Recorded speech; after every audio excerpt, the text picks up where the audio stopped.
Hello, नमस्कार, आदाब, सत श्री अकाल और अस्सलाम वालेकुम। मैं हूं मोहम्मद अहमद काज़मी, लेकर आया हूं आपका पसंदीदा कार्यक्रम आपके रूबरू। आज एक बार फिर हम अमरीश मिश्रा जी से मिल रहे हैं।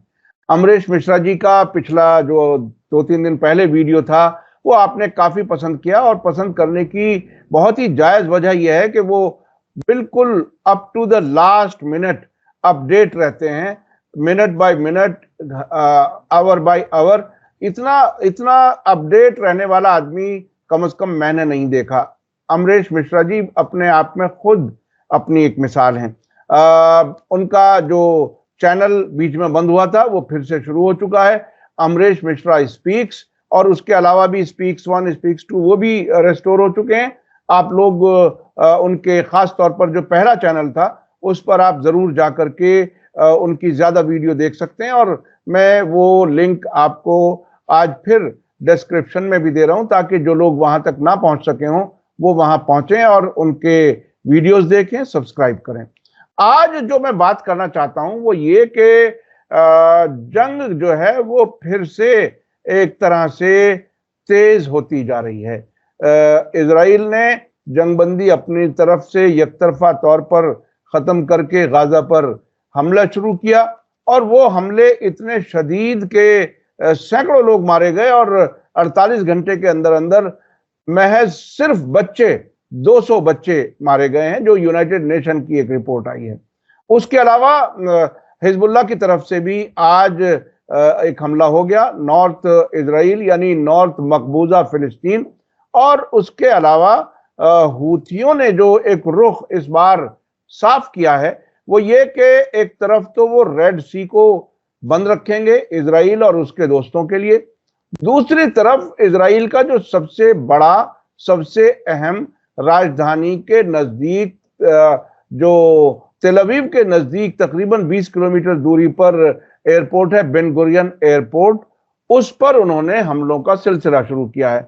2 दिन के अंदर 2 हमले, और अब ये उनका पोजीशन है कि जब तक गाजा पर एग्रेशन जारी रहेगा तब तक बेन गुरियन एयरपोर्ट अनसेफ है, यानी हमारे निशाने पर है। इस सब के क्या मानी है? उधर सीरिया में भी होम्स तक इजरायली पहुंच गए, उन्होंने हमले किए हैं।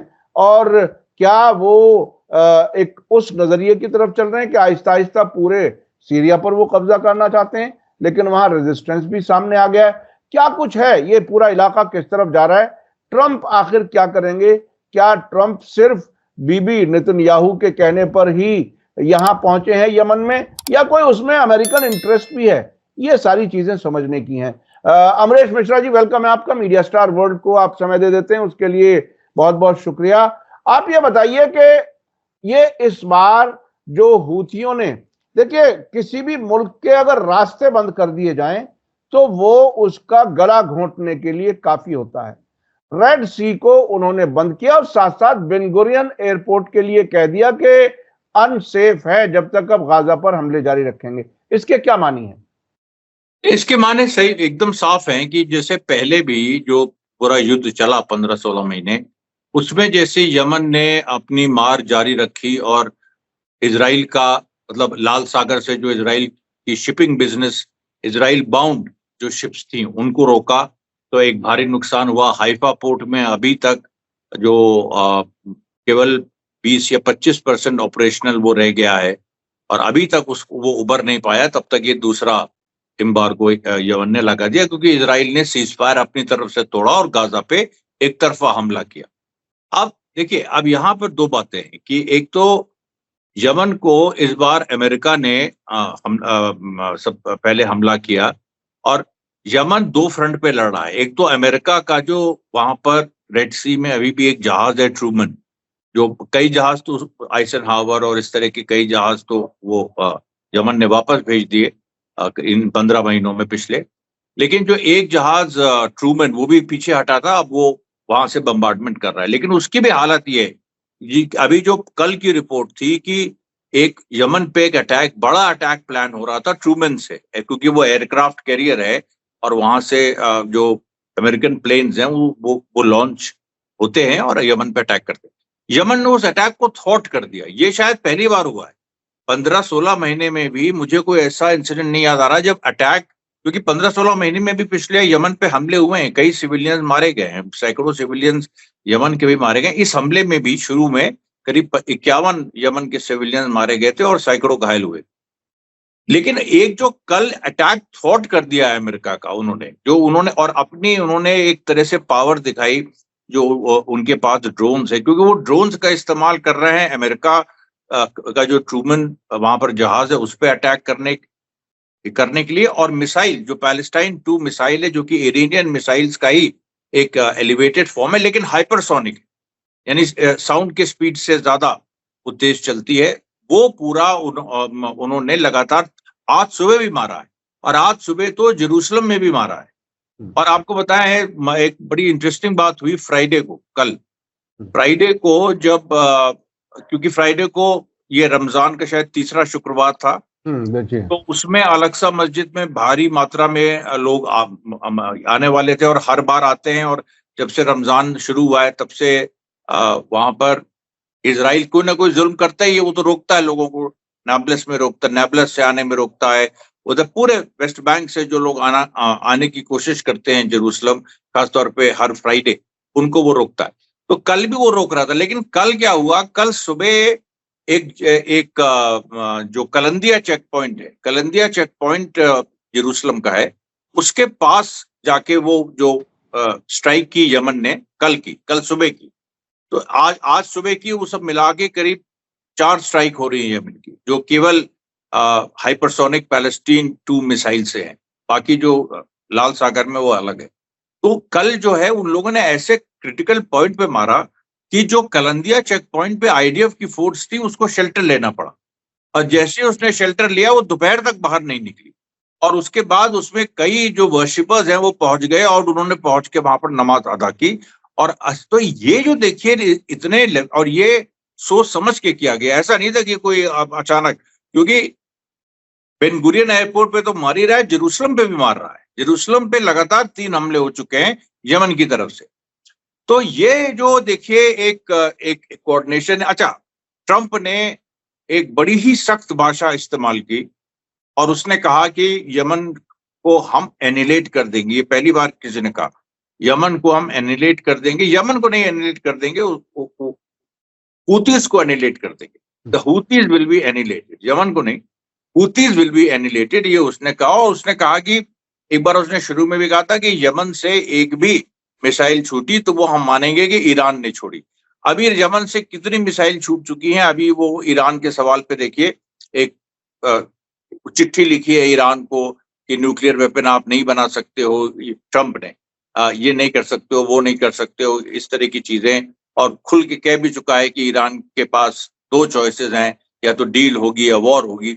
अभी नेतन्याहू वहां पर ट्रंप के यहाँ गया है। तो देखिए, एक तो ये ट्रंप का पूरा जो मैन ऑफ पीस वो अपने को दिखाना चाहता था, वो मैन ऑफ वॉर में वो तब्दील हो गया है, और उसको तब्दील जमीनी सच्चाई नहीं किया, कि जो फिलिस्तीनी आजादी के बिना कोई शांति नहीं हो सकती, ये जो एक बेसिक सच्चाई है उसने किया। हम उस पर आएंगे कि ये जो नेतन्याहू ने हमला किया, इसके पीछे की बहुत सारी वजह हैं। तो उसमें एक प्रमुख वजह क्या है, तो वो क्योंकि वो ट्रंप से जुड़ी है। तो ये देखिए, जो ट्रंप ने एक धमकी दी हूतीस को और यमन को, उस धमकी में भी लेकिन उसने एक बात कह दी, उसने कहा कि it will not be a fair fight, but it was never going to be a fair fight, and Houthis will be annihilated. अब ये जो उसने कह दिया, देखिए यही चीज है, जो एनालिस्ट होता है वो किसी भी लीडर के बयानों के अंदर के कॉन्ट्रडिक्शंस पकड़ता है। बाइडेन कभी ऐसा नहीं बोल सकता था। बाइडेन जो लिबरलिज्म की लैंग्वेज होती है, आइडियलिस्ट टाइप की, कि उसने ये किया, हमारा मॉरल राइट है, और ये करना वो करना। ट्रंप ने बिल्कुल जैसे एक वेस्टर्न फिल्मों में जैसे किरदार होते हैं कि वो अगर गलत काम भी कर रहे हैं तो वो दूसरे दुश्मन को एक चांस देते हैं। अब ये जो वर्ड्स यूज किए हैं ट्रंप ने, इसको अगर आप एनालाइज करिए, लोगों ने ध्यान नहीं दिया इस पे, ये दिखा रहा है कि वो ट्रंप की पोजीशन अभी भी एक ये है कि उसको ये एहसास है कि भाई यहाँ पर हम केवल फोर्स से काम नहीं कर सकते, ये उसको एहसास है। और उसको ये भी एहसास है कि अभी जो मतलब उसकी इमेज जो है, उसकी इमेज का क्या होगा, जिस इमेज को उसने बिल्ड किया है कि भाई वो फेयर आदमी है, वो इस तरीके से मौका देता है, वो पीस के लिए है, वो बेरोजगारी के लिए है, वो तमाम जो उसके 4 पॉइंट इकोनॉमिक एजेंडा जो ट्रम्प का है, रीइंडस्ट्रियलाइजेशन अमेरिका का, ये रेसिप्रोकल टैरिफ्स और उसके बाद इन्वेस्टमेंट लाना, वो सब जो सारी चीजें हैं उनका क्या होगा? क्योंकि इधर जो है बात भटकती जा रही है युद्ध की तरफ, जो कि ट्रम्प के एजेंडे से पूरा अलहदा है। तो अब यहाँ पर देखिए एक हम उस पे आते हैं कि जो नेतन्याहू ने हमला किया। अब इसमें देखिए 2 बातें। इसमें क्या है कि जो सीजफायर 19 जनवरी को हुआ उसमें 3 फेज थे। पहला फेज जो था 19 जनवरी 2-3 मार्च तक, जिसमें यह था कि 33 लिविंग या डेड होस्टेजेस हमास लौटाएगा और 2000 फिलिस्तीनी इजराइल लौटाएगा। वो हो गया यथावत, बीच में जो भी हिकअप्स हुए लेकिन वो यथावत हो गया। उसके बीच भी इजराइल ने वायलेशन किए। 119 लोग 19 जनवरी और 2 मार्च के बीच 119 फिलिस्तीनियों का उसने कत्ल भी किया। मतलब जो मिलिट्री ऑपरेशन जो छिटपुट होते रहे। अब उसके बाद जो है, अब हमास ने यह कहा था कि फर्स्ट फेज में जो अग्रीमेंट साइन है, जिसमें अमेरिका का भी साइन है, कतार का भी है और हमास का भी है और इजराइल का भी है, उसमें फर्स्ट फेज में यह था कि सेकंड फेज की बात शुरू हो जाएगी और सेकंड फेज में परमानेंट सीज फायर की बात थी। अब वो सेकंड फेज ना हो, उसके लिए नेतन्याहू ने अपना एक प्रपोजल विटकॉफ के माध्यम से एक नया प्रपोजल दिया। उस नए प्रपोजल में यह है कि भाई अब सेकंड फेज की बात मत करो, फर्स्ट फेज हो गया, अब एक 50 दिन का नया फेज होगा, जिसमें उसकी शुरुआत में अभी जो 59 होस्टेजेस हमास के पास हैं उसमें से आधा वो छोड़ दे पहले और आधा वो छोड़े अंत में, और इस बीच हम परमानेंट सीज फायर की बात करेंगे अब, और उसमें हम फिलिस्तीनी कैदी भी छोड़ते रहेंगे। हमास ने कहा कि नहीं, जो हमने जिस करार पे साइन किया था, phase 1, phase 2, phase 3, cease fire की बात शुरू करो, इसके पहले कि हम कोई और होस्टेजेस, मतलब क्योंकि इसका देखिए पर्पस था कि हमास से होस्टेजेस वापस ले लिए जाएं जितना हो सके। हमास ने कहा नहीं, हम होस्टेजेस वापस नहीं करेंगे। बीच में आपको याद होगा हमास की अमेरिका से सीधे बात हुई थी एडम बोलर से, जिन्होंने हमास की तारीफ भी की थी, उसके बाद उनको हटा भी दिया गया, वो सारी चीजें हुई। तो वो भी, तो एक अमेरिकन होस्टेजेस भी वहां पर फंसे हुए हैं और जिसका एक का तो नाम भी आया था एडम अलेक्जेंडर करके, कि वो वहां पर हैं और हमास, और अमेरिका चाहता है कि हमास उनको छोड़े।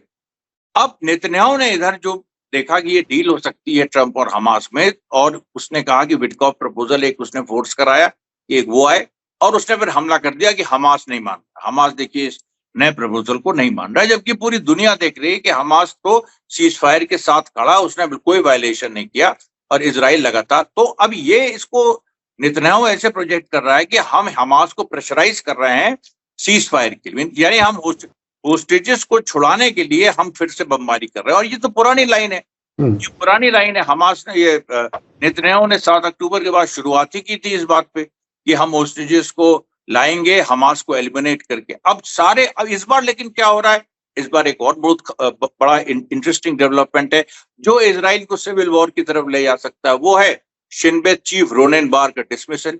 अब उस डिसमिसल के बारे में भी सुन लीजिए पूरी बात। वो डिसमिसल क्या, रोनेन बार पहले वाले सीज फायर के सिग्नेटरी हैं। रोनेन बार जो है शिन बेत के चीफ, वो पहले सीज फायर के सिग्नेटरी हैं। उसके बाद वो जब ये प्लान आया नेतन्याहू का कि दूसरे फेज में हम नहीं जाएंगे, तो रोनेन बार अड़ गए, और जब वो अड़ गए उसके साथ उन्होंने एक केस खोल दिया। उन्होंने क्या केस खोला कि नेतन्याहू का जो खास आदमी है एक फ्रीडमैन करके, उसको कतार से पैसा आया, ये कतार गेट के नाम से वहां पर ये केस आ रहा है। शिन बेत ने उनको किसी और चीज में पकड़ा था, कुछ डॉक्यूमेंट्स वगैरह हो तो उसमें, लेकिन ये कतार गेट की वो पैसा इनको, ये फ्रीडमैन को ट्रांसफर हुआ, वो नेतन्याहू का दोस्त है, वो खोल दिया। अब नेतन्याहू ने कहा कि हम शिन बेत के चीफ को हम डिसमिस करते हैं। शिन बेत के चीफ ने कहा कि हम नहीं डिसमिस हो, हम रिजाइन नहीं करेंगे। वो कोर्ट चला गया, कोर्ट ने स्टे दे दिया। अप्रैल 10, मैंने तो काजमी साहब, कभी आप सोचिए मोदी अगर चाहे आईबी के चीफ को हटाना, वो क्या वो ऐसा हो सकता है कि वो कोर्ट चला जाए? ऐसा भारत में तो कभी हुआ नहीं है इस तरह की सिचुएशन। तो ये आप देखिए कि जिस भी, और मैंने पिछले इंटरव्यू में कहा था कि इंस्टीट्यूशंस की लड़ाई हो गई, तो इंडिविजुअल्स आप समझिए इंस्टीट्यूशंस रिप्रेजेंट करते हैं। वहां जो एक जिसको नेतन्याहू के ओवररीच की बात हो रही है, दैट नेतन्याहू हैज ओवररीच्ड, कि जो उसका दायरा था उससे ज्यादा वो आगे चला गया। उसको लेके इतने कमेंट्स आ रहे हैं। जो पुराने चीफ जस्टिस जो हैं, एक उनका भी नाम बराक, एहरोन बराक, एरोन बराक, उन्होंने भी इस तरह का स्टेटमेंट दिया। उन्होंने तो यहां तक कह दिया है कि अगर सिविल वॉर हो गई तो क्या होगा, क्योंकि अब देखिए आज सैटरडे, मंडे को रोनेन बार डिसमिस तो है नहीं, अभी उन्होंने माना ही नहीं कि हम डिसमिस नहीं है। उनको कौन डिसमिस, प्राइम मिनिस्टर डिसमिस नहीं कर सकता है तो कौन, तो उनको बाय फोर्स करना होगा डिसमिस। मंडे को वो जाएंगे काम पे, उनके साथ प्रोटेस्टर्स होंगे क्योंकि उनका सपोर्ट है। वो देखिए इजरायली लगातार सड़क पे हैं, पहली बार ये हो रहा है, इजरायली इतनी बुरी तरह से सड़क पे हैं। और एक प्रदर्शन में तो कल इजराइल की एक छोटी डेमोक्रेटिक पार्टी है जिसके अध्यक्ष हैं यार गोलान, उनको पुलिस ने धक्का दिया। ये इजराइल में देखिए विपक्ष और सत्ता पक्ष के कई झगड़े होते रहे हैं, कभी विपक्ष सत्ता में रहा है एक लंबे समय तक, सब जायनिस्ट हैं, सब गलत, मतलब फिलिस्तीन के सवाल पे सब जायनिस्ट हैं। और कुछ लोग कहते हैं कि 2 स्टेट सोल्यूशन हम मानते हैं सब कुछ, लेकिन हैं Zionist, anti Palestine, anti Hamas है, रेजिस्टेंस के तो बिल्कुल ही खिलाफ। लेकिन वहां पर जो ये झगड़ा हो रहा है, इस झगड़े को दुनिया में कोई एनालाइज नहीं कर पा रहा है, क्योंकि उसको ये समझ में नहीं आ रहा है कि इजराइल में ऐसा हो सकता। और इजराइल में ये स्थिति है कि वहां के लोग कह रहे हैं कि मंडे को कोई बड़ी घटना हो जाएगी। यार गोलेन को आपने धक्का दिया, पुलिस ने धक्का दिया, उसके बाद जो पब्लिक से लड़ाई हुई, पत्थरबाजी हुई, जो एंटी नेतन्याहू प्रोटेस्ट हुए थे 7 अक्टूबर के पहले, जब ये जुडिशरी को एक अपनी कठपुतली बनाना चाह रहे थे, उसमें भी इस तरह का वायलेंस नहीं हुआ था, उसमें भी इस तरह का वायलेंस नहीं हुआ था जो अब हो रहा है। और शिन बेत के रोनेन बार के बहुत सारे सपोर्टर्स हैं जो निकल आए हैं और जो कह रहे हैं कि मंडे को चल के तुम अपना ऑफिस ग्रहण करो, क्योंकि कोर्ट ने 10 अप्रैल तक का टाइम दिया है कि वो अपील करें। अब तो ये लंबा मामला खिंच गया ना, अटॉर्नी जनरल से ऑलरेडी झगड़ा चल रहा है, अटॉर्नी जनरल को डिसमिस करने की कितनी कोशिश नेतन्याहू ने की, मेरी समझ में नहीं आ रहा है कि इंडिया के अटॉर्नी जनरल को 1 मिनट में हटा दे ये सरकार, वहां हटा ही नहीं पा रहा है। तो ये जो अच्छा, जरूर इसके पीछे अमेरिका का भी रोल है, क्योंकि अमेरिका सारी संभावना जिंदा रखना चाहता है। हालांकि ये भी एनालिसिस आ रही है, अभी किसी ने ग्रुप पे पूछा था कि ट्रंप नेतन्याहू के साथ क्यों है इतना, तो ये था कि भाई ट्रंप का नेतन्याहू का पुराना साथ है, एक वो रिलायबल एसेट है, अगर कोई नया आदमी आता है तो फिर पता नहीं क्या उसके साथ इक्वेशन बने, और भी बहुत सारी चीजें, लेकिन बेसिकली ये, लेकिन सच्चाई ये नहीं है। सच्चाई जो ग्रुप कह रहा है उससे ज्यादा है। अमेरिका दूसरा रास्ता भी खोले हुए, हमास से भी बात कर रहा है, इजराइल के ऑपोजिशन को भी, वो कहाँ अभी तक अमेरिका का कोई इस पे बयान नहीं आया जो इजराइल में हो रहा है। इजरायली होस्टेजेस की फैमिलीज ट्रंप से मिल के आई हैं बाकायदा, और ट्रंप ये बात जानता है कि वो जो अभी वॉर शुरू हुई है जिसके खिलाफ है इजरायली होस्टेजेस की फैमिली।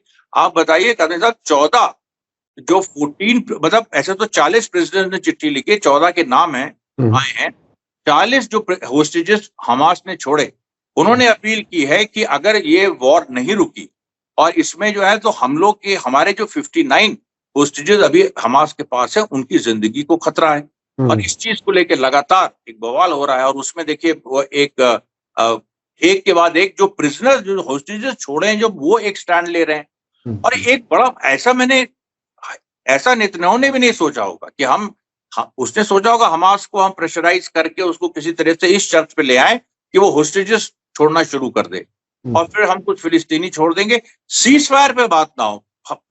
नेतन्याहू फंस गया सीज फायर के सवाल पे, सीज फायर पे बात ना हो, लेकिन सीज फायर पे बात हमास अड़ गया कि सीज फायर के बिना प्रिजनर एक्सचेंज नहीं होगा।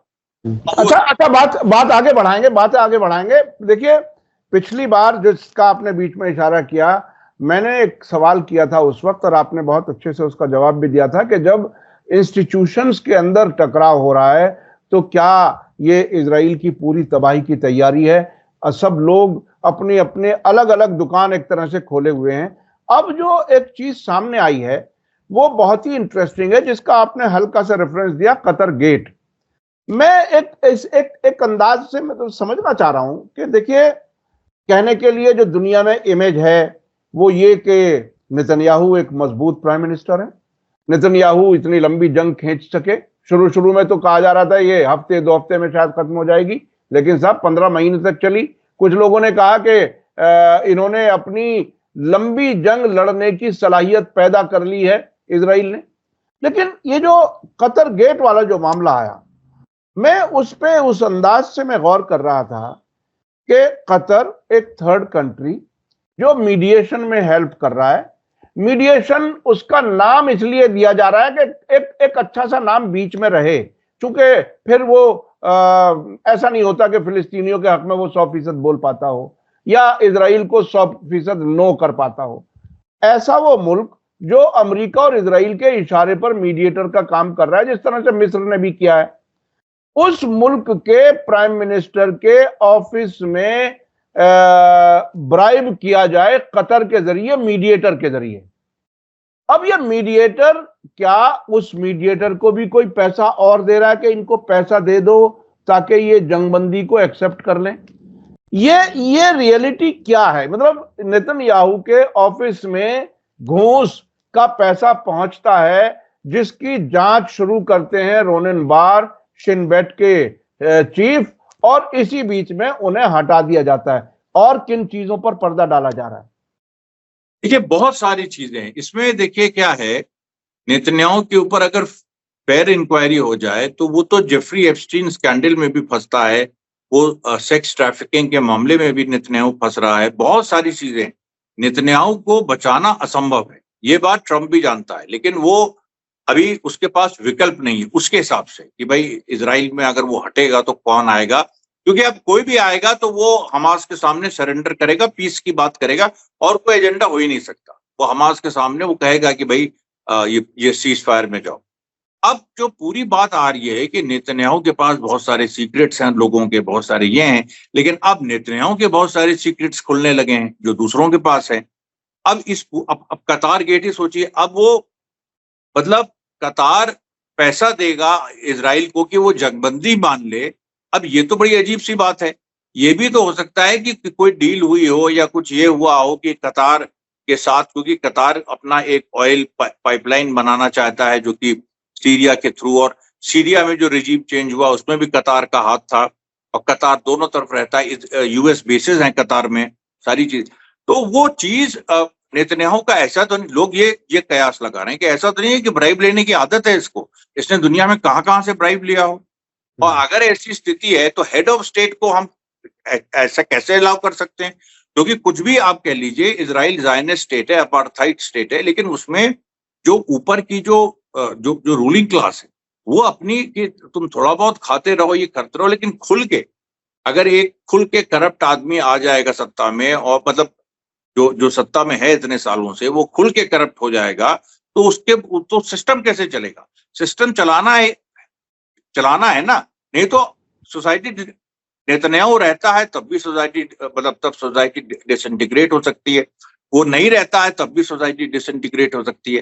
तो देखिए, इजराइल तो फंस गया। इजराइल के पास इस समय केवल एक ही ऑप्शन है कि वो मार्शल लॉ लगा दे, सारे प्रोटेस्ट बैन कर दे, ऑफिशियली हिटलर बन जाए। इसके अलावा या जो पार्लियामेंट है वो डिसॉल्व कर दे। इसकी परमिशन अभी उसको अमेरिका से है नहीं इस तरह की सिचुएशन, क्योंकि उसमें इसको भारी मात्रा में अपने लोगों को गिरफ्तार करना पड़ेगा, और ऐसे लोगों को गिरफ्तार करना पड़ेगा कि जो इसके राइट विंग के भी हिस्से हैं और पब्लिक। भाई रोनेन बार इसेंशियली शिन बेत का आदमी है, उसने क्या कम जुल्म किए फिलिस्तीनियों पे? मतलब वो इन्हीं का आदमी है, वो उसको बनाए इसीलिए गया था, नेतन्याहू का अपॉइंटी है वो। तो आप अगर सप्रेस भी करना चाहो, ये भी करना चाहो, तो अगर वो एकदम वैसी बात होती है, आप उससे बोल देते कि तुम इतना पैसा ले लो यार, हट जाओ। लेकिन कोई मामला है जिसकी वजह से वो टिका हुआ है, और वो टिका होने की वजह से एक सत्ता संघर्ष भी हो सकता है अंदर का। तो देखिए, अच्छा, इस बीच में एक, माफ कीजिएगा मैं बीच में रोका आपको, इस बीच में शिन बेट के फॉर्मर चीफ कोहन, उनका भी एक बयान आ गया कल। उन्होंने ये कहा कि नेतन्याहू ने, जब मैं शिन बेट का चीफ था, कई गलत काम मुझसे कराने की कोशिश की, और तकरीबन इसी बात को वो रोनेन बार भी कह रहे हैं कि मुझसे ये गलत कुछ काम कराना चाहता था जो अनकॉन्स्टिट्यूशनल है। तो ये गलत काम किस तरह से क्या कराना? तो क्या खुद यहूदी ज़ायनिस्ट जिनको ये ख्वाब दिखाया गया कि we are the chosen people और ये हमारे लिए जन्नत साबित होगी वगैरह वगैरह, क्या उनके साथ खुद नेतन्याहू धोखा दे रहे हैं मुसलसल? उस ख्वाब को देख करके आने वालों को ही धोखा दे रहे हैं क्या? वो उस तरह से भी इसको देखा जा सकता है क्या? वो ये चीज सामने आ रही है कि वो जो ख्वाब है उसमें उसके पीछे नेतन्याहू का पैसा कमाने का एजेंडा भी है।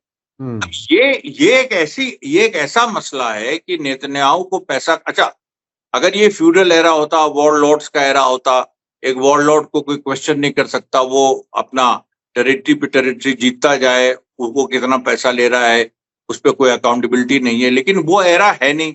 एरा इस समय अकाउंटेबिलिटी का है, चाहे मिनिमम अकाउंटेबिलिटी हो।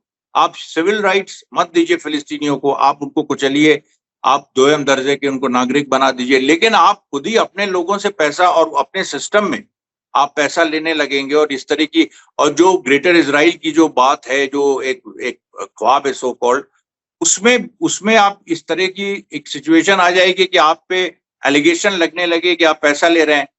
अब ये जो देखिए पूरी बात है, ये कहीं ना कहीं बहुत वीक बना देता है ना केवल नेतन्याहू को, बल्कि जिस इंस्टीट्यूशन को वो हेड कर रहे हैं, जो प्राइम मिनिस्टर का एक इंस्टीट्यूशन है, जो सरकार के एक तरह से हेड ऑफ स्टेट, टेक्निकली वहां पर आइसॉक हर्जोग हैं जो कि प्रेसिडेंट हैं, लेकिन प्राइम मिनिस्टर के ही कहने पे वो चलते हैं। तो इसलिए ये स्टेट की क्राइसिस है, ये केवल कॉन्स्टिट्यूशनल क्राइसिस नहीं है, ये स्टेट की क्राइसिस, इजरायली स्टेट की। क्योंकि आप देखिए शिनबेत डीप स्टेट का पार्ट है, इजरायली डीप स्टेट का। अब शिनबेत वहां पर आप देखिए रेजिस्ट कर रहा है, रेजिस्ट इसीलिए कर पा रहा है क्योंकि वो डीप स्टेट है, उसी के माध्यम से इजराइल ने इतने सालों अपनी एक हुकूमत और अपने जुल्म कायम रखे, और आज उसी के तुम चीफ को हटा रहे हो, तो एक विद्रोह जैसी स्थिति बन रही है। ये देखिए, ये इजराइल के डिसइंटीग्रेशन के बीच पड़ चुके हैं, और ये मेरे ख्याल से ऐसी प्रक्रिया है जो खत्म नहीं होगी, क्योंकि कोई मानने को नहीं तैयार है कि ये जो युद्ध इजराइल ने शुरू किया है इसके पीछे मान्यता नहीं है, लोगों की मान्यता नहीं है। लोगों की मतलब जो आप सोचिए, जो पावरफुल लॉबी ग्रुप, जो पावरफुल लॉबीज हैं इजरायली पॉलिटिक्स में, जो पावरफुल लॉबीज की बात कर रहा हूं, उनकी सहमति नहीं। और ये सारा जो, अच्छा वेस्ट बैंक में भी जो कर रहे हैं वो इतना हास्यास्पद, अगर उसकी सच्चाई आपको, अगर उस पर कोई फिल्म बनाए तो वो ब्लैक कॉमेडी है। वहां लोग मारे जा रहे हैं, विस्थापित हो रहे हैं, 20,000 लोग जनिन से विस्थापित कर दिए। मुझे तो समझ में नहीं आ रहा है कि वो 10 घर डिमोलिश कर रहे हैं। आज कहा है कि नाब्लिस में हम 20 घर डिमोलिश कर देंगे।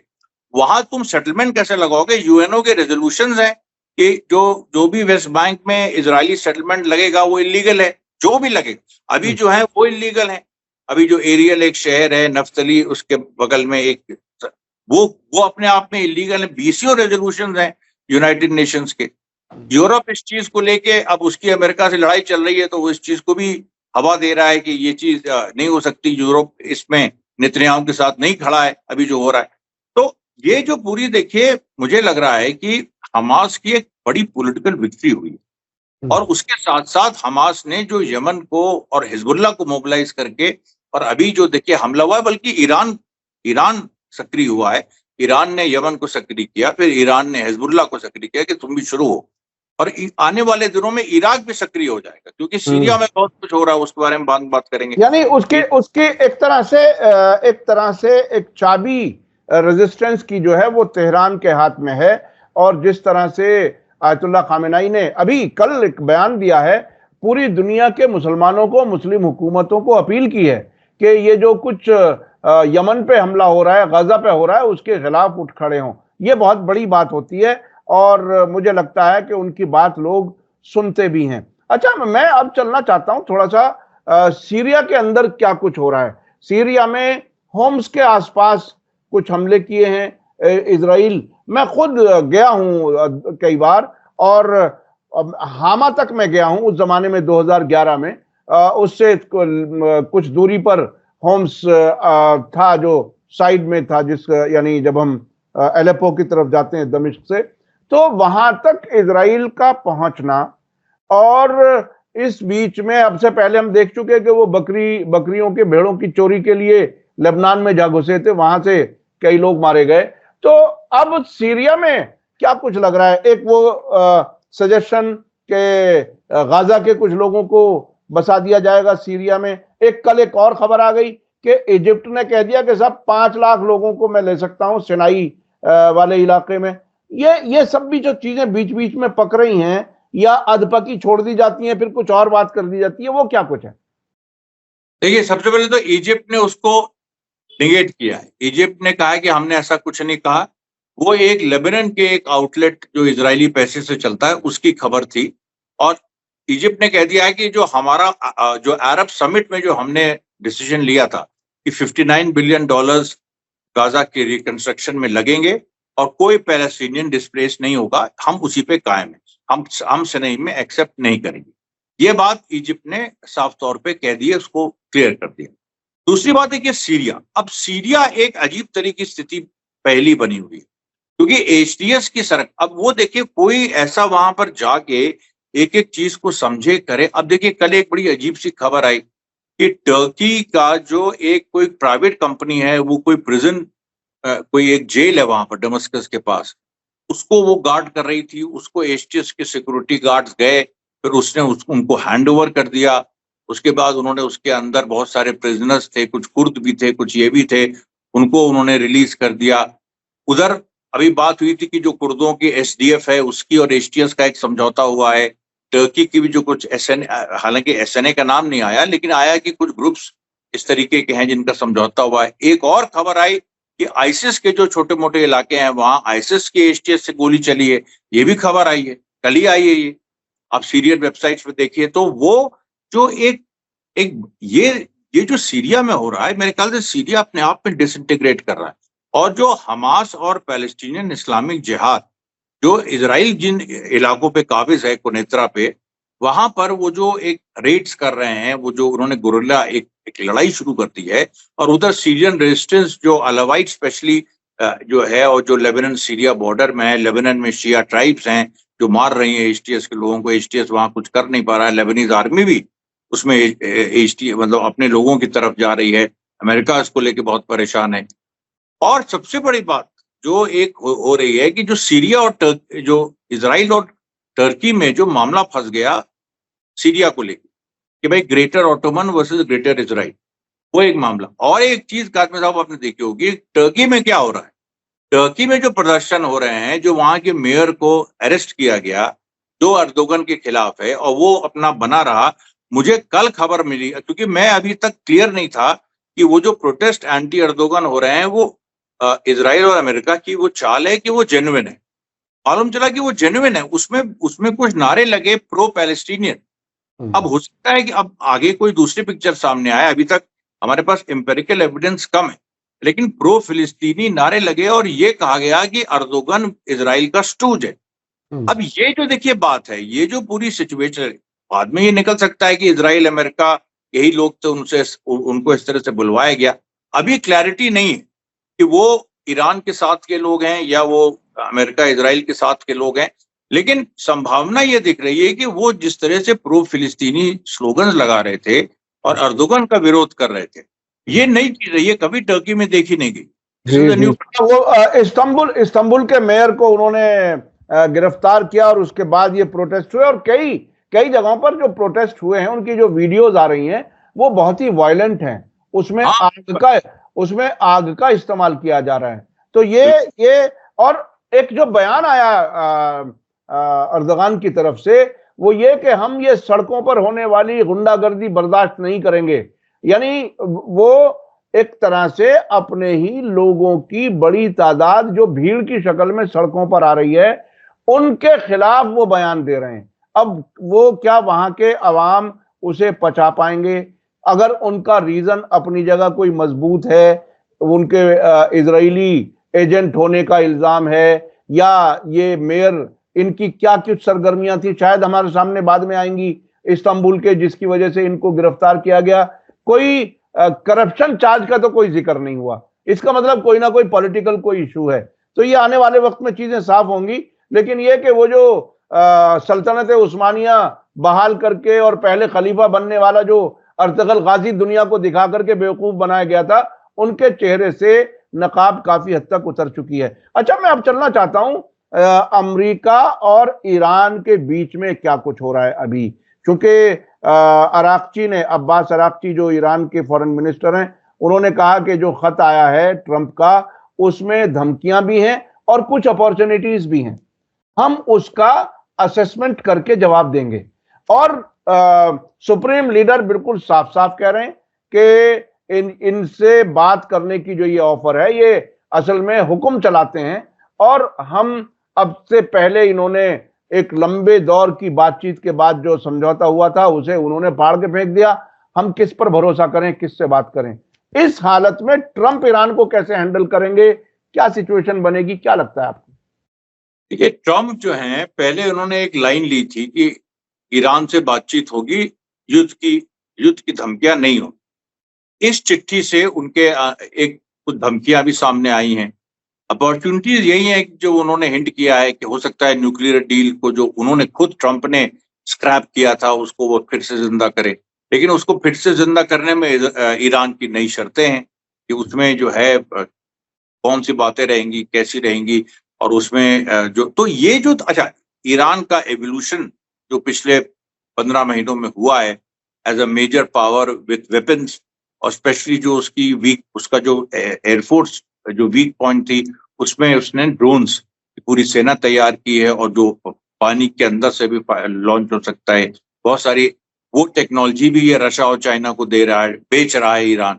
तो ईरान, रशिया और चाइना का जो, उसके साथ नॉर्थ कोरिया, ये जो पूरा एक एक्सिस बन गया है, इस एक्सिस पे एक देखिए, रशिया भी मजबूती से दांव लगा रहा है। रशिया भी वहां यूक्रेन में इस स्थिति में पहुंच गया है कि कर्क से यूक्रेनियन ट्रूप्स को वो भगा देगा, और उसके बाद कीव पे वो कब्जा भी कर सकता है, क्योंकि देखिए ट्रंप खुद ही बोल चुका है इस बात को कि Russia will in any way take Ukraine.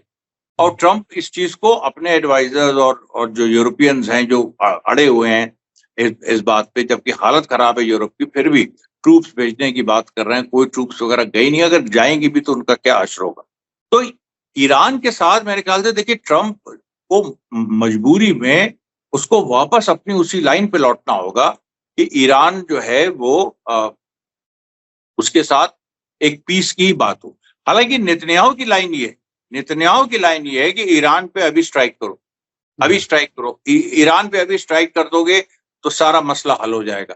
अब ये नेतन्याहू ने इराक वॉर के बारे में भी कहा था, सद्दाम हुसैन को हटा दोगे सारा मसला हल हो जाएगा। वो वीडियो वायरल है, उसको लेके ट्रंप इसको दूसरों से गाली पड़वा चुका है नेतन्याहू को कि इसने घेल दिया अमेरिका को। अब इस चीज पे ट्रंप तैयार हो जाएगा, मुझे डाउट है इस पे, क्योंकि ट्रंप का देखिए एक अभी नया काल है। अब वो अभी मैन ऑफ पीस अपने को दिखा रहा था, मैन ऑफ वॉर, अब वो इस तरह से साबित हो रहा है। लेकिन अभी आज विटकॉफ का बयान आया है। अब विटकॉफ इधर जब से इजराइल ने हमले शुरू किए, विटकॉफ चुप थे। अमेरिका की ऑफिशियल पोजीशन यही थी कि हमास होस्टेजेस को नहीं छोड़ रहा है, इसलिए हम इजराइल कर रहा है और हम इजराइल के साथ हैं। ये जो अभी बमबारी हो रही है, जिसमें सैकड़ों बच्चे मारे गए, जिसमें करीब 1000 से ऊपर अभी तक फैटिलिटीज हो चुकी हैं 72 घंटों में। तो ये जो देखिए पूरी सिचुएशन है, उसमें विटकॉफ का आज बयान आना कि नहीं अभी सीज फायर जिंदा है, अभी सीज फायर की टॉक जिंदा है। ये देखिए जब से हमास और यमन ने कोऑर्डिनेशन, देखिए सुबह यमन मारता है, शाम को हमास मारता, 2 दिन ये हो गए। ये परसों भी यही हुआ था, और ये तेल अवीव पे मारा था और हमास ने भी मारा था। और फिर जो कल की घटना है कि ये एश्केलॉन पे हमास ने मारा। हर शाम को ये होता है। आज सुबह फिर यमन ने मारा पैलेस्टाइन 2 से यरूशलेम और इसको तेल अवीव को, और आज शाम को आप देखिएगा फिर हमास रॉकेट मारे। ये जो और इस चीज से क्या होता है कि इजरायली जो आम जनता है उसका जीवन अस्त व्यस्त हो जाता है। उसमें कितनी घटनाएं ऐसी हुई हैं कि बॉम्ब शेल्टर्स में घुसते इंजरीज हो जाती हैं, किसी की उंगली कट गई, किसी का ये हो गया, कितने लोग घायल हैं। हमारी रिपोर्ट है करीब 98 इजरायली घायल हुए हैं, और उसमें से 3-4 बुरी कंडीशन में, उनको वो नहीं लगा, उनको मतलब कोई बॉम्ब या उसका शार्पनर नहीं लगा। वो भगदड़ जो मचती है, उस भगदड़ में कई लोगों को वहां पर एक सिचुएशन ऐसी बन जाती है। बॉम्ब शेल्टर्स में घुसने की जो ये होती है कि हम पहले घुसेंगे, उसमें फिर वो एक बार तो वो बॉम्ब शेल्टर बंद करते हुए किसी की उंगली कट गई। ये बकायदा आया, ये हिब्रू वेबसाइट्स देती हैं, क्योंकि हिब्रू वेबसाइट्स एक चीज फॉलो करती, और उसको हमास की नजर होती है और रेजिस्टेंस की नजर होती है, वो हर चीज को ट्रांसलेट कर देता है। तो मेरे कहने का मतलब ये है कि ये जो पूरी देखिए सिचुएशन है, विटकॉफ के आज के बयानों का क्या मतलब है, और अभी इराक देखिए, इराक का जो रेजिस्टेंस है उसने अभी पिछले दिनों जब एचटीएस मैसाकर कर रहा था अलावाइट्स का, तो इराक के अंदर जो प्रो एचटीएस फोर्सेस थी उनको ढूंढ ढूंढ के मारा गया, पकड़ा गया, मतलब कत्लेआम नहीं हुआ है, पकड़ा गया है, अरेस्ट हुए हैं, वो सब हुआ है। फिर इराकी जो पॉपुलर मोबिलाइजेशन यूनिट्स हैं जो प्रो इरानियन है, वो सीरियन बॉर्डर में फैल गई हैं। अब ये देखिए, और अमेरिका ने जो कल का बहुत इंपॉर्टेंट डेवलपमेंट है कि एन अबासिद जो उनका बेस है उसमें उन्होंने रीइंफोर्स किया है कि यहाँ, अच्छा, वो वहां पर केवल इराक हमला कर सकता है। इराक की पहले भी इराक कर चुका है एन अल असद पे, और इस पे ये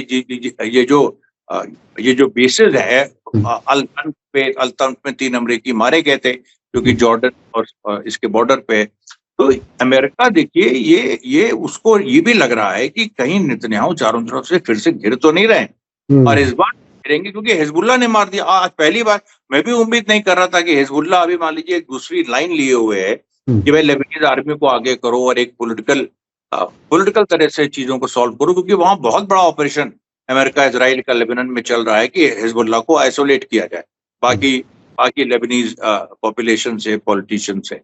वो चीज उसके बाद भी आज मितुला पे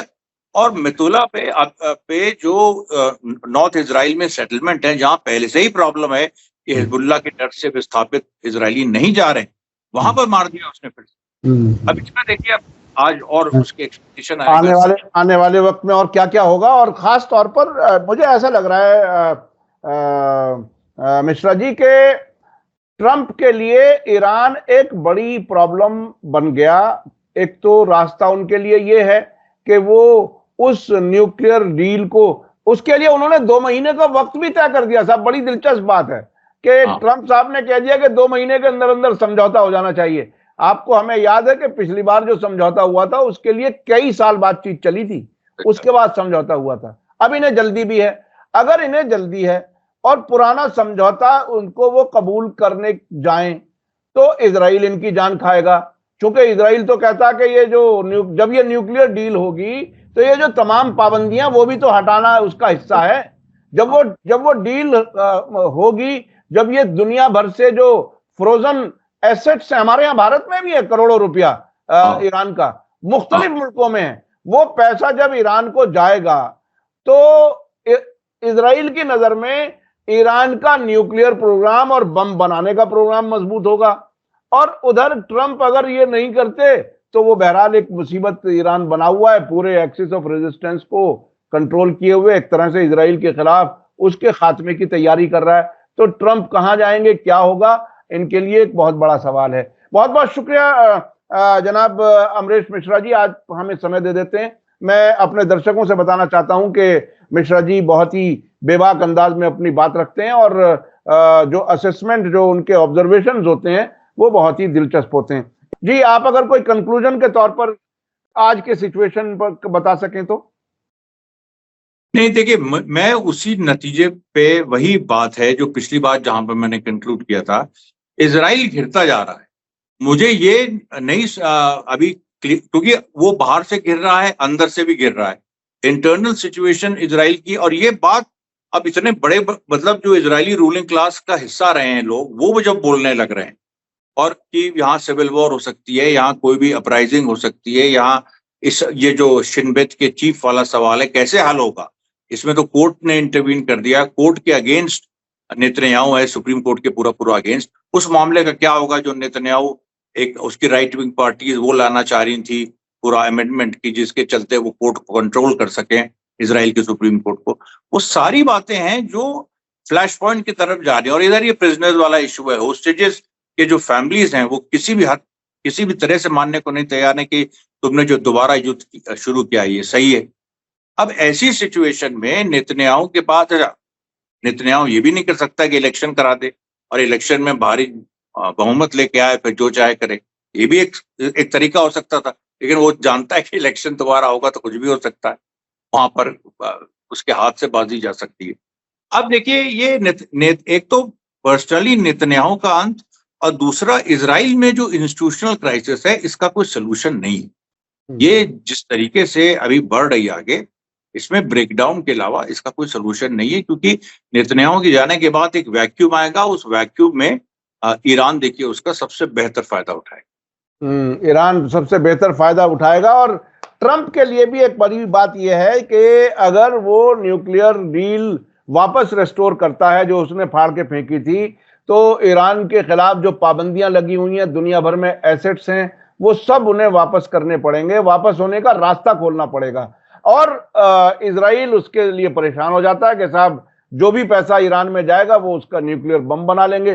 तो ये अजीब एक जिंदगी और मौत के बीच का जो टकराव है ट्रंप के लिए भी और नेतन्याहू के लिए भी, ये एक बहुत ही दिलचस्प खेल बनता जा रहा है। आने वाले वक्त में क्या हालात होंगे, हम कोशिश करते रहेंगे कि आप तक तमाम खबरें पहुंचाते रहें। अमरीश मिश्रा जी, आपका बहुत बहुत शुक्रिया, आप हमें समय दे देते हैं, उसके लिए हम शुक्रगुजार हैं।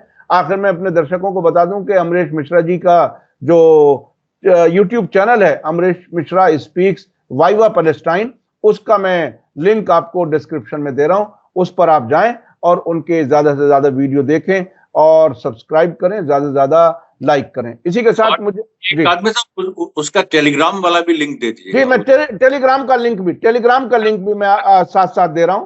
टेलीग्राम पर भी आप जाकर के, क्योंकि बहुत सी वो वीडियोस होती हैं जो यूट्यूब पर नहीं चलाई जा सकती, वो टेलीग्राम पर आपको वो मिल सकती हैं। अमरीश मिश्रा जी के टेलीग्राम चैनल का भी मैं लिंक दे रहा हूं। इसी के साथ मुझे दीजिए इजाजत। धन्यवाद, शुक्रिया, जय भारत, जय हिंद। मीडिया स्टार वर्ल्ड के और वीडियो देखने के लिए हमारे चैनल को सब्सक्राइब करें और सीधे नोटिफिकेशन पाने के लिए बेल आइकन दबाएं। और अगर हमारी खबर सच्ची और अच्छी लगे तो अपने व्हाट्सएप, इंस्टाग्राम, फेसबुक और ट्विटर अकाउंट पर जरूर शेयर करें।